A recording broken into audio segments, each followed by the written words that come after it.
Students, मैं हूं JP Singh और स्वागत है आपका मेरे चैनल केमिस्ट्री गुरुजी में। आज हम टॉपिक पढ़ते हैं उपसह संयोजी परिसर। तो आज का हमारा टॉपिक है उपसह संयोजी परिसर। हम समझेंगे उपसह संयोजी परिसर क्या होता है। ये हमारी BSc second year inorganic chemistry में सेकेंड यूनिट है, उपसह संयोजी यौगिक। और मैं किसी कारणवश आपको लगातार वीडियो प्रोवाइड नहीं करा पाया हूँ। अब मैं आपको लगातार वीडियो डालता रहूँगा, तो आप मेरे चैनल पर बने रहिए और पढ़िए आज का टॉपिक उपसह संयोजी परिसर। देखिए, उपसह संयोजी परिसर क्या होता है। हमने पहले ये पढ़ना है इसमें कि उपसह संयोजी क्या है। ये जो उपसह संयोजी है ये हम पहले ही पढ़ चुके हैं। ये उपसह संयोजी यौगिक होते हैं। उपसह संयोजी ये उपसह संयोजी यौगिक होते हैं। कौन से यौगिक होते हैं? ये जटिल यौगिक होते हैं। क्या इनका नेचर होता है? इनका नेचर ये होता है, ये जिनसे मिलकर बने होते हैं उन आयन्स में डिवाइड नहीं होते हैं। जिनसे मिलकर बने हैं आयन में विभक्त नहीं होते हैं। आयन में विभक्त नहीं होते हैं, जिनसे मिलकर बने हैं। ये मैं आपको पहली वीडियो में समझा चुका हूँ। अब हम बात करेंगे सीधी किसकी? परिसर की। तो देखिए, उपसह संयोजी हम समझ चुके हैं। उपसह संयोजी कोई जटिल यौगिक होते हैं जो अपने उन आयनों में विभक्त नहीं होते हैं जिनसे वे मिलकर बने होते हैं जब हम इन्हें जल में घोल देते हैं। तो ये तो हमें समझ में आ गया उपसह संयोजी क्या है। अब परिसर का मतलब घेरा। सीधी सी बात है, उपसह संयोजी यौगिक को जिस घेरे में, जिस ब्रैकेट में लिखते हैं वही हमारा होता है उपसह संयोजी परिसर। तो मैं इसको आपको डेफिनेशन भी कुछ इसी प्रकार से दूंगा। केंद्रीय धातु आयन या परमाणु तथा लिगेंडों को जिस कोष्ठक में लिखा जाता है उपसह संयोजी परिसर कहलाता है। उपसह संयोजी परिसर को हम बड़े ब्रैकेट के द्वारा प्रदर्शित करते हैं। देखिए इसकी डेफिनेशन।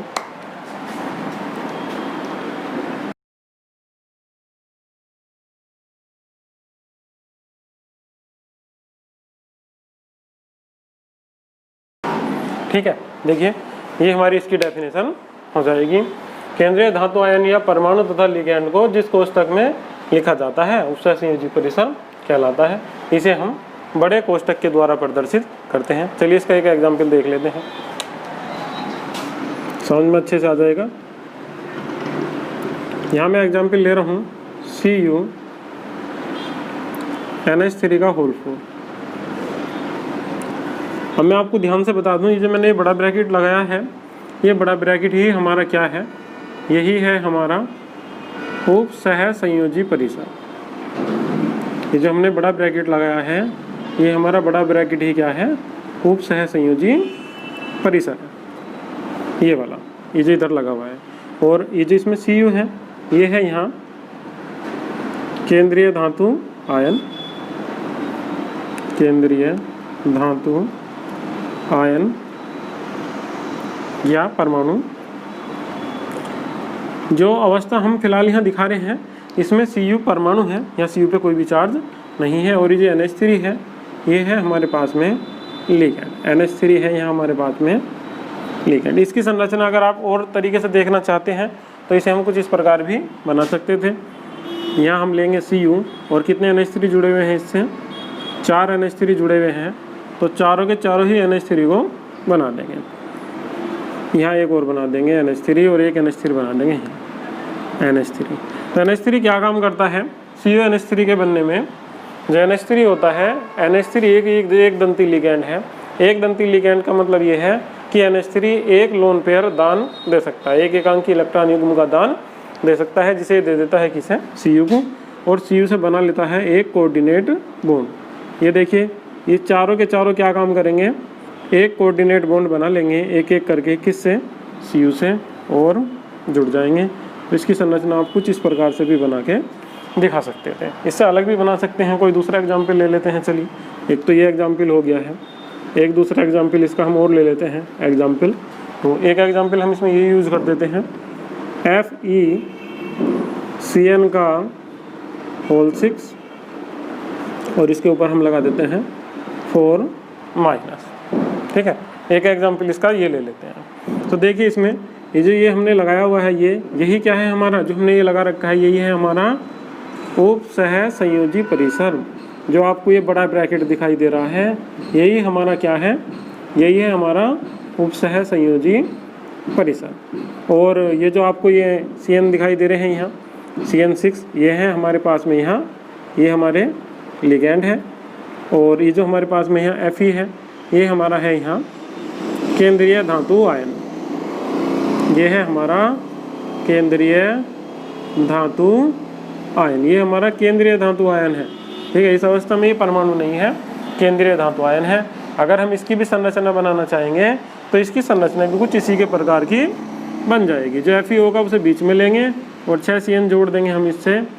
6 CN जोड़ने के बाद में जो हमारी संरचना होगी वो कैसी होगी, चलिए देख लेते हैं। ये होगी एक CN, फिर इसके साथ में ये दूसरा CN, ये तीसरा CN, ये हमारे पास में चौथा, ये पांचवा और ये छठा। सारे के सारे CN क्या काम करेंगे, अपना एक एक इलेक्ट्रॉन का जोड़ा किसे दान देंगे, यहाँ Fe को, और Fe से कुछ इस प्रकार से जुड़ जाएंगे।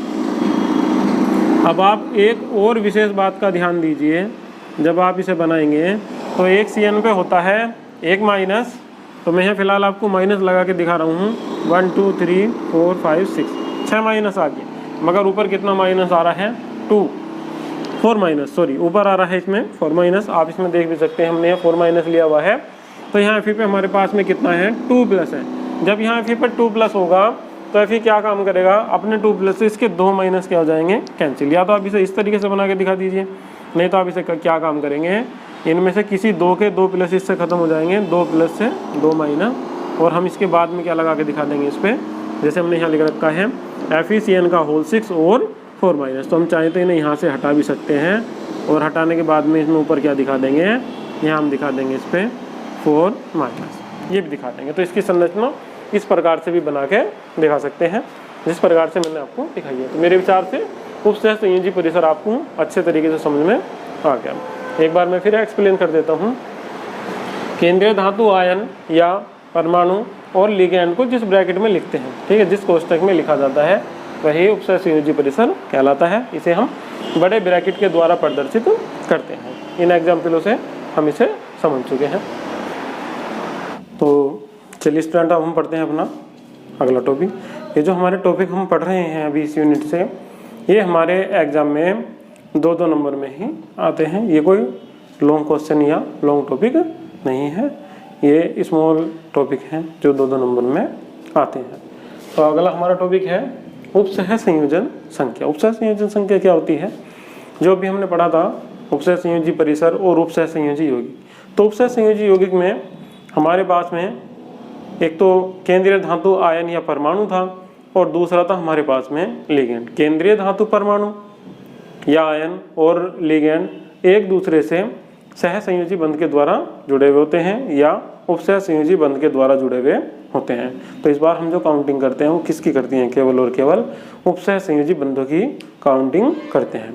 जितने उपसह संयोजी बंध के द्वारा लिगैंड और केंद्रीय धातु आयन या परमाणु जुड़े होंगे, वही हमारी क्या होगी, उपसह संयोजन संख्या। देखिए मैं आपको बना के दिखाता हूँ, आपको फटाफट समझ में आ जाएगा। जैसे कि मैंने ये एक एग्जाम्पल लिया है, मैं बहुत सारे एग्जाम्पल पढ़ेंगे अभी, फिलहाल एक एग्जाम्पल से देखते हैं। अभी हमने पिछले टॉपिक में भी ले रखा था, ये हमने ये लिया था यहाँ Cu। इससे कितने NH3 जुड़े हुए थे, 4 NH3 जुड़े हुए थे। कुछ इस टाइप से बना हुआ था ये हमारा NH3। फिर एक हमने यहाँ बना रखा था ये NH3, और एक ऐसे करके बना दिया था यहाँ NH3। और उपसह संयोजी परिसर में हमने इन्हें बंद कर रखा था, कुछ इस टाइप से ही हमने इन्हें यहाँ बंद कर रखा था। तो अब आप ध्यान से समझिए, कितने इसमें कितने कोऑर्डिनेट बॉन्ड बने हुए हैं, ये 1, ये 2, ये 3 और ये 4। तो इसमें 4 उपसह संयोजी बंध बने हुए। इसमें उपसह संयोजन संख्या आ जाएगी 4। देखिए कितने कोऑर्डिनेट बॉन्ड बने हुए हैं, 1 2 3 4, 4 है, तो उपसह संयोजन संख्या भी 4 आ जाएगी। अगर उपसह संयोजी बंध 6 बनते तो उपसह संयोजन संख्या का मान भी कितना आ जाता, 6। अगर 2 बनेंगे तो उपसह संयोजन संख्या का मान तो ही आ जाएगा। आइए देखते हैं इसकी डेफिनेशन।